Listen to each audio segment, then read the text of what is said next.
major waterways and 8 different highways, this is a place in motion, sending goods, services, and ideas not just across the state, but across the world.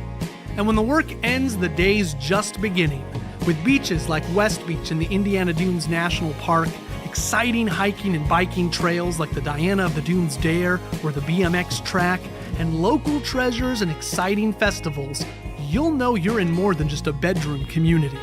From veterans of foreign wars to hometown heroes, our diversity is our strength, and we forge our future with the same flame as our steel. Oh, there's a place in the Midwest, and it's calling you home. The best part of Portage is what's next. The best part of Portage is you. There's more for you in Indiana.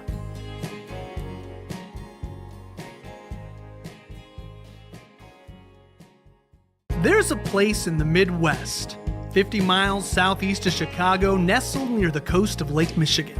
It's a place driven by what's coming next, a place where industry is the lifeblood of its community, and its pulse is gritted with sand and steel, fire and smoke. It's a city building its future together, one business, one family, and one home at a time. This is a place for makers, doers, and dreamers. It's where the global marketplace meets hometown values, where Americana isn't just a tradition, it's a way of life. Here, your experience makes the difference. With access to railroads, major waterways, and 8 different highways, this is a place in motion, sending goods, services, and ideas not just across the state, but across the world. And when the work ends, the day's just beginning, with beaches like West Beach in the Indiana Dunes National Park, exciting hiking and biking trails like the Diana of the Dunes Dare or the BMX track, and local treasures and exciting festivals, you'll know you're in more than just a bedroom community. From veterans of foreign wars to hometown heroes, our diversity is our strength, and we forge our future with the same flame as our steel. Oh, there's a place in the Midwest, and it's calling you home. The best part of Portage is what's next. The best part of Portage is you. There's more for you in Indiana.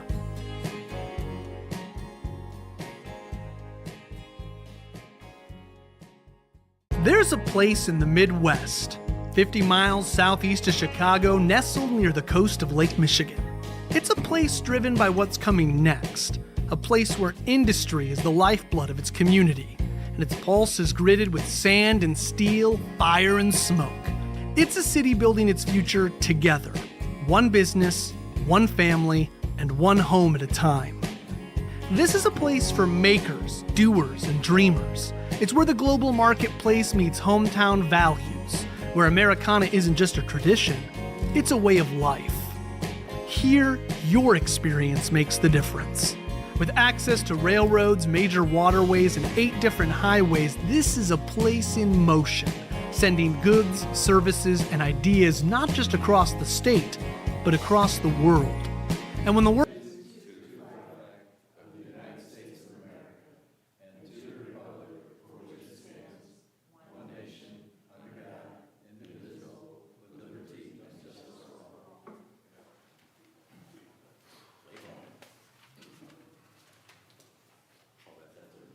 Virginia, roll call, please.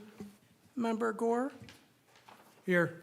Member McAlpine, Mayor Bonta, Attorney Elwood.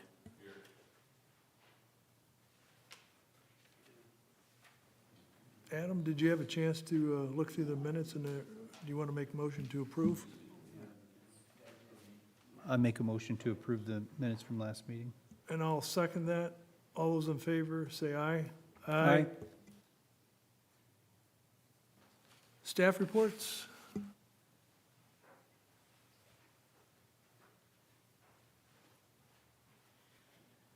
Good evening. So I have a little bad news to report for the plant. We did our biomonitoring the last week of February, and we failed the reproductivity. So the biomonitoring, like I explained last year, they put our water in with fathead minnows and the Daphnia, which is like water fleas. and they say if they survive, if there's any toxicity. Well, ours survived, but they didn't reproduce. So now we have to run the test again, 2 weeks after that fails, so it'll start March 9th. The only thing that we could come up with that was different was at the time we were lining with the CIPP, the Stitchiform. And when we pulled up their SDSs, it has styrene and polyurethane used as it, and that affects reproductivity in aquatic life. So we stopped them, we put a halt for the time being on that. And it's kind of a double-edged sword here, because I don't want you to line your pipes to make things better, but then the stuff that's used to line the pipes can cause a toxicity. So we've put a halt to them. We have to retest March 8th. So it'll be a week-long testing, then we'll find the results. If we fail a second time, per our permit, we will have to test every 6 months. So it's for the life of our permit, so for the next 5 years, because we just renewed our permit. So there's a little hassle to it, and then IDEM will probably pay us a visit.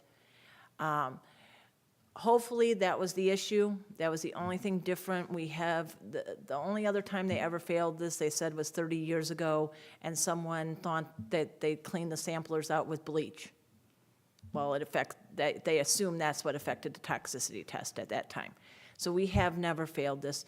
We don't think it's anything to do with a industry or anything like that. We think it was self-inflicted with the CIPP.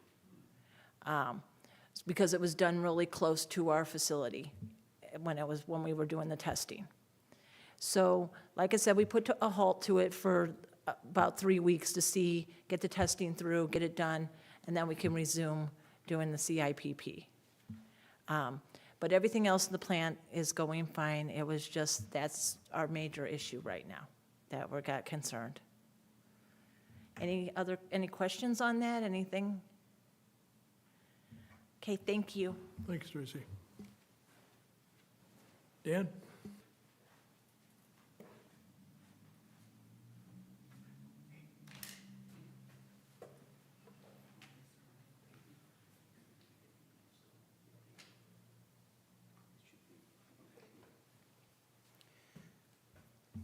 Hey, Anna, how you doing? Someone says you're looking kind of tanned. I just, did you just get back from somewhere or what?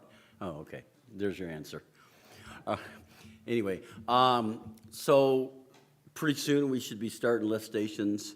Of course, as earlier, the meeting before this, we may have to have NIPSCO do some some items for us, especially where we're going to change over to three-phase.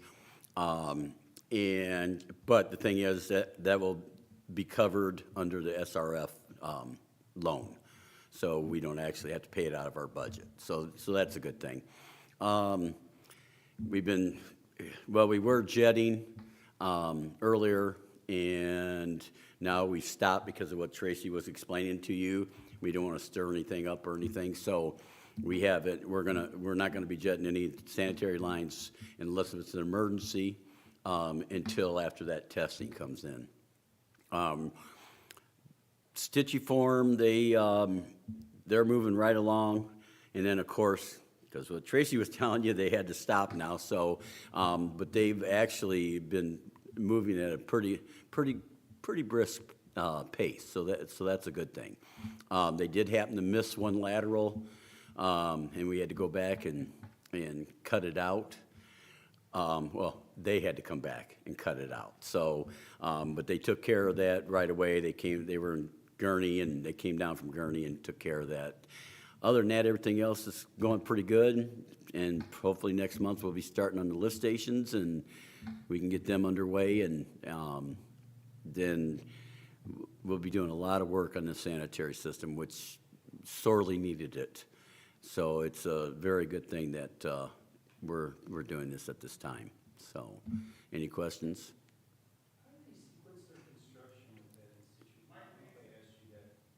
How do they sequence their construction with in situ form, like with private service laterals? Do people have to stop using their toilets, or? Yeah, they hand out letters before they start, and they'll take in so they go through first and they do a pre-video, then they get the length of where the laterals are, and so then they do that, then once they line it, then they go in and they cut them all out, and then you gotta do a post lateral, and to make sure that, you know, that maybe there's no wrinkles or nothing screwy happened during the process. And so that's kind of how it goes. And typically, they don't miss. I mean, it just, but, you know, human error, sometimes it does happen. So they happened to miss this one, and they came right back in and did it. Now, they've been working like 1 week on, 1 week off. They'll bring 2 crews in, do a bunch of work, and then they'll take a week off. But How do they cut that out? So they have a little machine in there, and it just kind of, it goes around like this, and just basically grind it out. So it's pretty interesting. If you ever want to come by, Adam has all the videos. He could show you on a video. You could even check it out on a video when they're doing it. So, yeah, it's pretty interesting. Hopefully, you know, good thing they don't miss. So I'd hate to have to reline the reline. So, any other questions? Thank you all. Hey, Mr. Mayor. Thanks, Dan.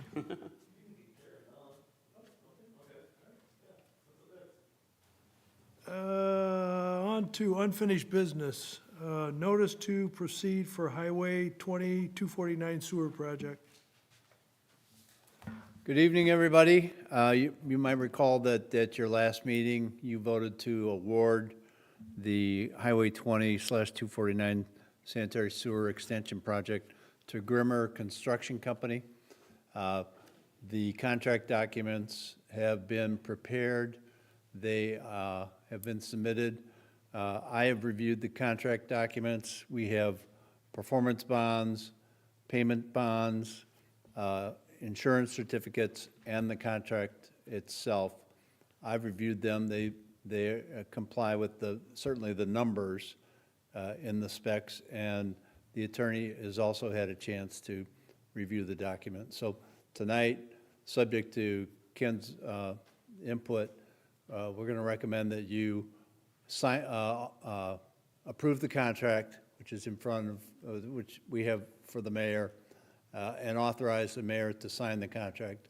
We will then immediately issue a notice to proceed to the contractor, and we're expecting, subject to your approving this tonight, to have a pre-construction conference next Thursday or Friday to get that project going, to try to stay ahead of Max's Grab and Go, which came out of the ground when I wasn't watching. That thing wasn't there, and all of a sudden it's there. So they were going to try to get our project done before they need it.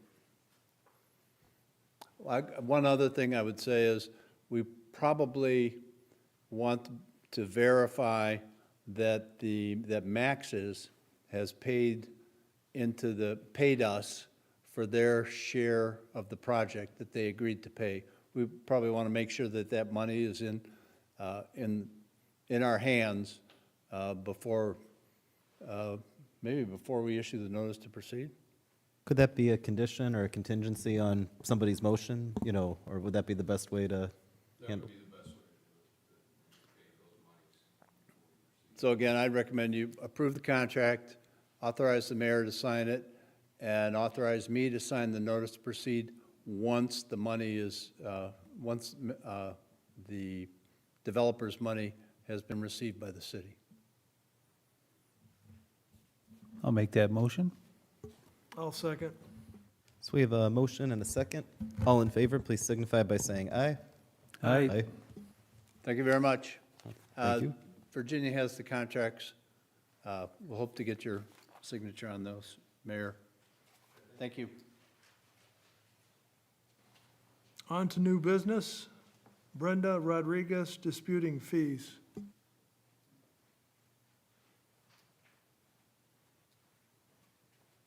So just like at the storm meeting, Brenda's not here, we don't see her here. And the letter was sent, and it's in your packet, from the clerk treasurer's office on their recommendation on what how to proceed with this. She's upset about a bill and wanted a refund.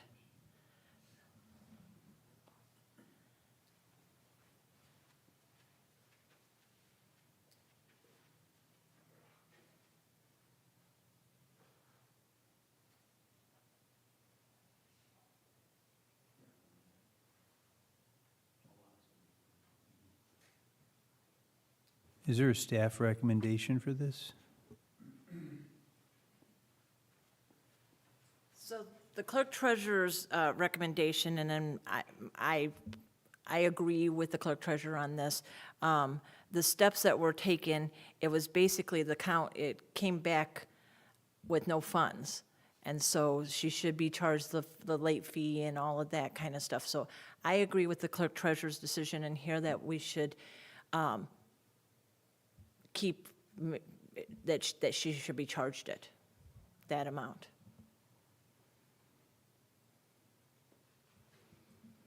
And she's not really here to give an explanation or anything like that, so I don't know any foreseeable reason why the check would have came back to us with no funds. Adam, I think we're looking for a motion to deny. Yeah, I'll make a motion to deny this and support the clerk treasurer's recommendation. Second. We have a motion and a second. All in favor, please signify by saying aye. Aye. WWTP pay application number 9. Thank you. Yeah, payment application 9 for Thieneman Construction on the wastewater treatment plant improvements project.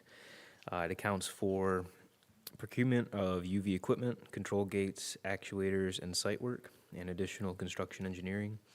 The contractor is requesting payment in the amount of $60,489,018, and we're recommending approval of this request. Motion to approve. Second? We have a motion and a second. All in favor, please signify by saying aye. Aye.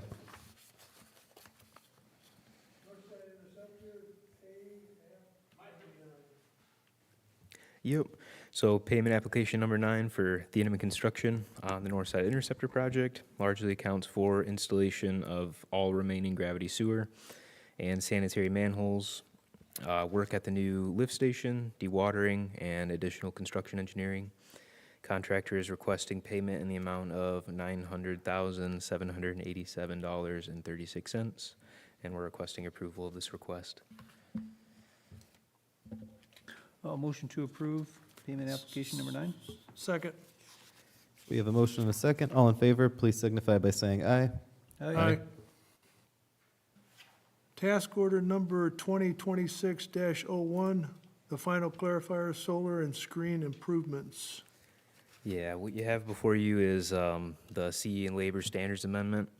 It's intended to utilize available construction contingency funds on the project, and this will not result in any increase to the overall project costs. The intent is to utilize these funds on an hourly basis to continue administering oversight on the project and continuing to do labor standards monitoring. We're requesting the board's approval to transfer $30,000 from contingency to the ongoing management of the project. Motion to approve. Second? We have a motion and a second. All in favor, please signify by saying aye. Aye. Thanks all. CDE collision site plans.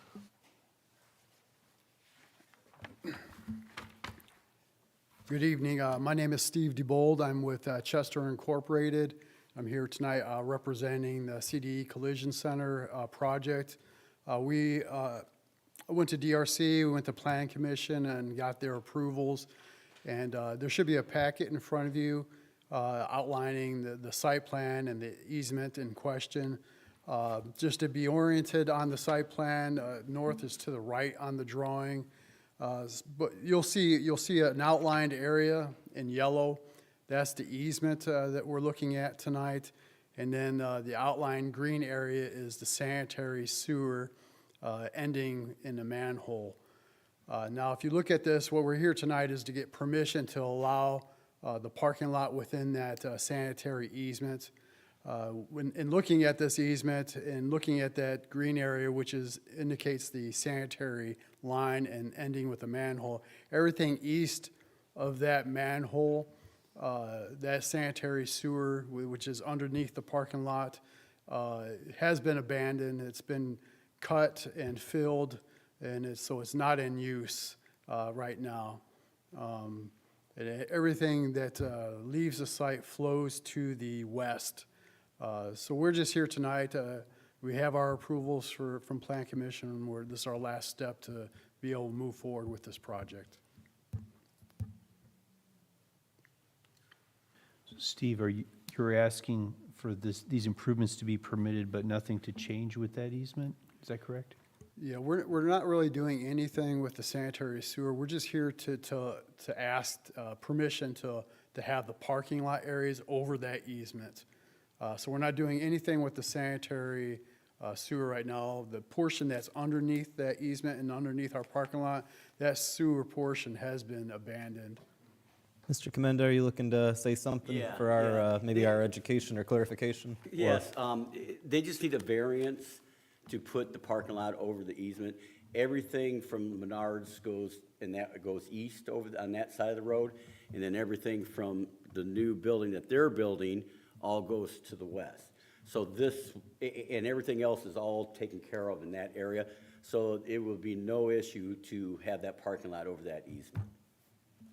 So basically, it needs a variance to put the parking lot over our easement. Thank you. It seems reasonable, is my comment. I just wonder why it's necessary in the first place, because as I look at, there's no building footprint, or is it because the city standards say there's no parking lot that's allowed? Yeah, well, on an basically, you easement? can't put any, for the most part, you can't put anything in our sanitary easement, because obviously, a lot of times we got to get in there and do work, or something might happen. And in this case, there's nothing there that flows through there, and there's nothing in the future that will flow through there. So there's no problem with putting this parking lot over our easement. However, I like to keep our easements, because just in case, you just never know. So, That was my question, whether we were going to abandon the easement itself. yeah, no, we're not going to abandon it. We're just giving them a variance to put the parking lot in it. It'd still be our easement, though. So, yeah, like I said. Just so we're clear, we're not giving them a variance, because if we give them a variance. A variance and to we put the did- parking lot. Hang on. Yeah. Because if we did need the easement at some point, and we had to tear up their parking lot, they'd be responsible for the cost. Correct. So we're making a motion to allow it without waiving that right. Yep. I'll make a motion to allow for the site plan as illustrated, for the parking lot to be placed over the easement. I'll second that. So we have a motion and a second. All in favor, please signify by saying aye. Aye. Aye. Aye. Thank Thank you you. very much.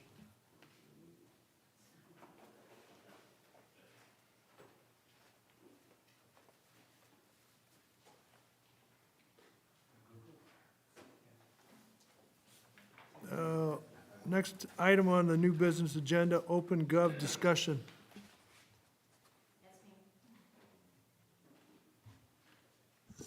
So I got a little bit of a presentation with this one. I'll go into a little bit history first. So the reason we started looking we're looking at a fleet management program. And why we started looking at something like that is with the new change of becoming a public works, there's going to be added responsibilities of the street department and as far as our mechanic part of it, you've got the police cars and a lot of other aspects that we're going to be having to keep track of, have asset management on, making people held accountable for things, and with a lot of retirees and everything like that occurring within our system, a lot of stuff is in people's minds, and they haven't written it down, they haven't put it somewhere. So we felt that we needed some type of fleet management program. So we started out early this year searching for different ones, and had several people come in and give us pitches for theirs, and a lot of them sounded really good. There was a lot of technology out there, things sounded really good. Joe Eberts had our GIS specialist. He found OpenGov, which it's really good because, one, it's a Sourcewell. Their contracts is on Sourcewell, so we're given a government price. Number two, it's something we can build into. It's something that the whole city can grow into. Right now, we're just looking at it to use it for the sanitary public works type area, which would be a fleet management. Basically, in this presentation, I'll show how we can give the job to a certain mechanic, and we know that mechanic has to have a job. So say a police car has an issue. They can take a picture of their issue, do either a barcode or enter it into the computer. It would be assigned to a certain mechanic. Those duties then, everything's logged in there when they start working on it, how long the vehicle's been down, what it needs, if it's something that needs, if they're doing a simple PM on it, that's an oil change and tire rotation, it logs the miles, it even takes out, it says where you got the parts, so if they found while they were doing that there was a brake issue and they needed some brakes, it would take it from where it's at, so where we order it, it would say this is where you would order it, we have this much in inventory, and it would take them out of inventory after you used them. It would give you a warning to then re-up inventory. On a management type of side of it, it also can, its dashboard will tell the managers where, so if you got a truck that's been worked on this whole year, at the end of the year, at the end of the month, at the end of the quarter, I can pull up my dashboard, see how many hours we worked on it, the cost of the mechanic's time to work on it, the cost of the parts we've used on it, what we did to it, and it can, if I'm seeing that we're spending $45,000 on a truck in a year, maybe it's time to get a new truck and stop putting so much money into this truck. It's a better way of tracking our assets too. It keeps you can put documents into the system to tell you when you bought that vehicle, all the O&M manuals for that vehicle, all the PMs that you did, goes right into the system. So if there's ever an incident that occurs, that something happens with a police car and they're in an accident with a resident, it will tell them, and if we were having to go to court on it, it will tell them when everything was serviced, that how the car was operating. We would see everything. No one can say that because a tire flew off of it and hit this vehicle, that it's our fault because we didn't service it right. We'd have all our records right there. So it documents all of that. What's good about this OpenGov, which I'll be going into the presentation, is it doesn't just do that. You can add modules to it. For GIS, you can add, and Joe, you can add anything. You can add a module for park, so they can plan the parades. They can put the design of their parks in there and what they would, like, if they need to do this much work over here or this or that on the park. Street department can use it for potholes. These streets had potholes, and we can track what we fixed. A resident can call up and say to the administrative assistant there, we have a pothole on Evergreen. Give the address, get the information from the person. It sends it right to a work order to our workers. This needs to be filled, this pothole. They go and fill it. They return the order. The system will text that resident or send them an email telling them it's been fixed. People are on process of being sent out there. They can keep them updated, so we're being very transparent with the residents. It could be used eventually by planning for street paving. It can be used by marina if they need it. There are so many modules to this. So I'm going to go through a little bit because they sent us some stuff. So it's called OpenGov. So basically the platform says it works the way the government works. interconnects and crosses functions, built for high-performance government. It breaks down with better outcomes and across departments, and transparency meets efficiency, faster decisions, inside out, transparency, and it maximizes that dollar. So this is kind of how they showed their platform, and it basically, you can do enterprise asset, so even the clerk treasurer's office can utilize it for putting assets in, procurement and contract management, financial management, utility billing is something that could be a potential. We're not asking for that right now. What we're asking for is just the fleet management part of it, because all of these come at a cost. Payrolling, budgeting and performance, tax and revenue collection, permitting and licensing. These are all functions that it can eventually do.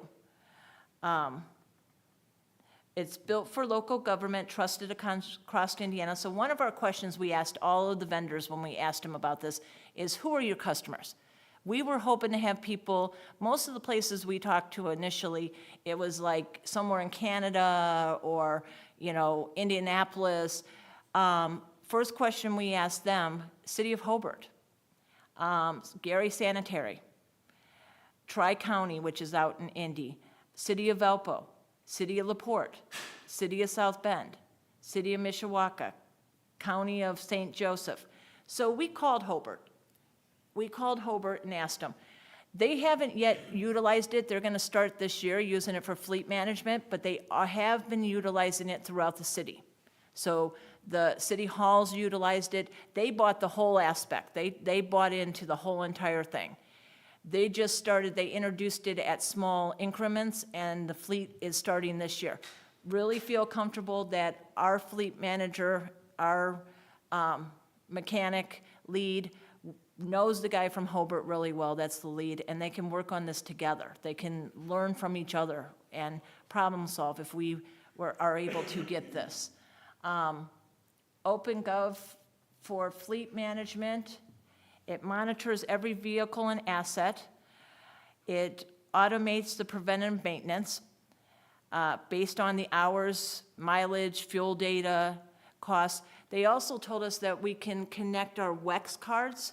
So those are the cards we use to get fuel.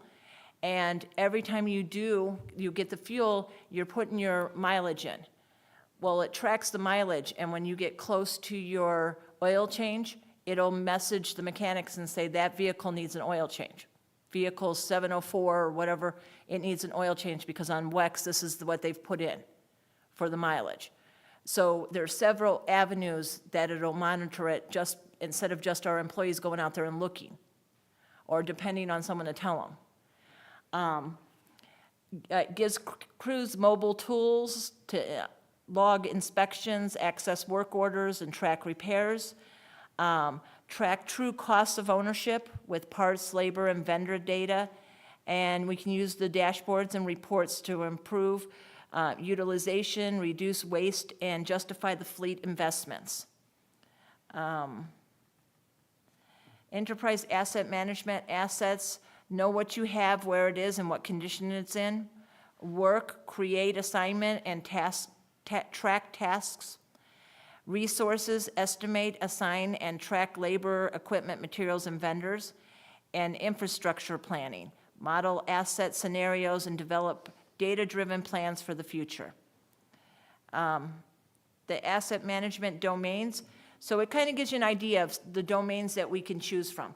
Right now, we're looking at the fleet management, but it could be a transportation, walkability, signals, parks and recreation, facilities, stormwater, water distribution, wastewater treatment plant. We don't do water treatment here, so we really wouldn't need that. And then the wastewater collection. This is something we can connect with our GIS module in the future also, so that everyone's using one area that they have to go to instead of having several. Scenario builder. This asset management, it can gain a complete view of the operations and priorities, align internal teams, leadership, and the public, track performance to drive accountability, effectively communicate goals and initiatives and make faster data-informed decisions. So the goals that we had when we first started looking at this was to move the city from paper-based and loosely defined work orders into a single enforced digital system that supports the utilities, the streets, the parks, and the fleets under a newly developed public works. Establish clear accountability and standardization workflows on day one for this new structure. It also helps to reduce pushback from the union field staff by having policy and procedures set up front. It implements a fleet management tracking, so preventative maintenance, scheduling, accountability for mechanics, purchase orders. It's all proof of value right there. It replaces tools and manual tracking with one system that combines asset management, work orders, fleet, and GIS. It avoids multiple logins. Leverage bidirectional with GIS to assert as asset and work conditions. Improve preventative maintenance planning and scheduling. Gain visibility into who is doing the work, what resources are needed, and what assets are served. Create a foundation that supports the state and federal compliance regulations. And avoid a repeat of the failed Tyler implementation that we had years ago. We had a system that no one really used, no one had clear ownership of. This really gives more direction of what people need to be doing. So we get to the pricing. So basically, everything we priced has been in the $50,000 range, 50, 55, and then it goes up every year. So basically, they're saying for a first subscription year of 12 months, we have the software, which would be $31,870.20. The professional services to help set this up, get everything going, get everybody trained on it, because they will do individualized training with every individual who uses it, is $21,658, $600.58, with an annual total the first year of $53,470.78. Each year after that, it's just the software cost with a little bit of inflation of going up every year. So you can see, like, the second year, we'd be paying $33,464.62. You can see all the years. You guys have all the paperwork, correct, on this? What this project looks like. Let me go down. So basically, it's just our kickoff. We would initiate stuff. It would take a month to do that. In the second month, we would be doing validation workshops and project workbooks. Then they'd be configuring it. In month 3, we'd be doing more of the setup and workbooks, but then testing it. We'd be training in month 4 and 5, along with a soft launch on month 5 and 6. And 7 and 8, we'd be doing customers responsible for the kickoff phase. It would go live then. So a path to success. We've already completed some of these by just meeting with them and that kind of stuff. So the plan would be to be live by December 2026. So basically, close this. The fleet manager in charge of maintenance for utilities has got to buy in for this. He is excited about this. He really wants to do this. He feels it's an easier way to track everything and hold everybody accountable and make sure our equipment lasts longer than what it does right now. I see a future with this. Right now, I think we started in the utilities and the public works and the fleet management section, and then maybe we can go up in the future to be a buy-in at everything. It's like $200,000 a year. So it would kind of be a little expensive and out of our budget right now for the whole city to do it. But with us being a stepping stone for it and seeing how well it works, I think it would be a great asset that we're going to see for the whole city eventually one day. So what I'm asking is for, there is money in my budget for this in consulting for approval to start OpenGov, sign a contract with OpenGov. They are on the source well, and we did send that to, Ken, did you get a copy of that? Yes, I reviewed it, it's fine. So we would ask for approval to be able to get our fleet management with OpenGov. Is there any other questions or anything that I can answer? I think it's a great idea. How do we avoid having a tool we don't use, like what it sounds like might have happened in the city of Hobart? So number one is all of us superintendents pushing, using it also, and saying we need to use this, it has to be done, it's part of your job. Right now, like I said, we've got a maintenance manager who's all on board for this. He's the one who brought it to me. He feels that this is the number one thing we need. I believe with how easily it is, the Tyler service, I wasn't here when Tyler happened, Joe was, but my understanding of it, it was just too difficult to implement, and people just couldn't understand it, and there wasn't a lot of support.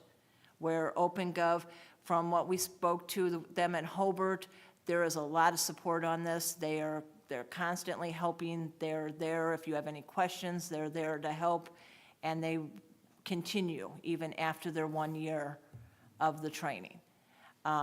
They want to see us succeed. So I think with superintendents and support from the mayor with it, with him saying we are using it, it's going to be used better than what the Tyler was. Did you say you priced some other systems too? Yes, we did. And where were their costs at? So they were at 55,000 the whole time. So 55 or higher, and second year was 55 or higher. Third year was 55 or higher. So with this is a source well, so it would be the cheapest government rate we can get for the state of Indiana. That was the one positive on this. So it is, for the second year, about a $20,000 savings than the others. Just for this tool, just for the fleet management. Like I said, everything else we didn't price. A lot of those didn't have the capability to hook up to GIS. It didn't have the future that you can have it for the city. This basically has the whole picture.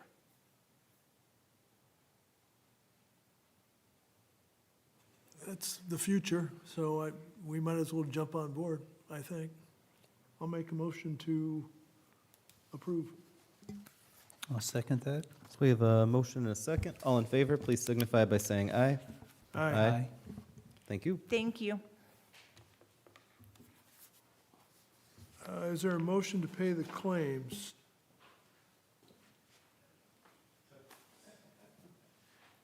I make a motion to pay the monthly claims. I'll second. All those in favor? Aye. Aye. Is there any other business to be brought before the board tonight? All motion to adjourn. Seeing none, there's a motion to adjourn. Second. All those in favor? Aye. Aye.